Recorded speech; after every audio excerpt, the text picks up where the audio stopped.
ที่ก็ร้อน2 ทุ่มเว้นตกดินกันว่านะครับเพราะว่ามันมีเมฆบังเรียกว่าไฟเชิญ2 ทุ่มนะครับที่อิสราเอลบรรยากาศก็เดียวจะขอตัวแล้วครับครับที่พักไปเลยตอนนี้เริ่มมืดบรรยากาศเริ่มมืดสลัวๆนะครับมีเสียงนะครับมีไฟนะครับเลยวางนะครับเดี๋ยวจังไรก็โอกาสหน้าแวะมาเล่นไหมครับมาเล่นครับที่ใกล้ที่สุดนะครับผมแวะตรงนี้ผมกินเลยใช่นะครับเติมพลังงานจากธรรมชาติจากอันนี้สวยงามครับเพื่อจะไปสู่งานในวันพรุ่งนี้นะครับ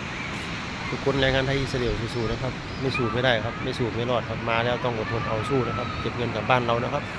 ใครเก็บเร็วได้เปรียบนะครับเก็บเร็วกับเร็วนะครับ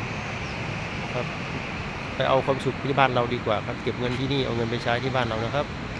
ขอบคุณผู้รับชมนะครับบรรยากาศนะครับ2 ทุ่มนะครับโอเคครับผมบ๊ายบาย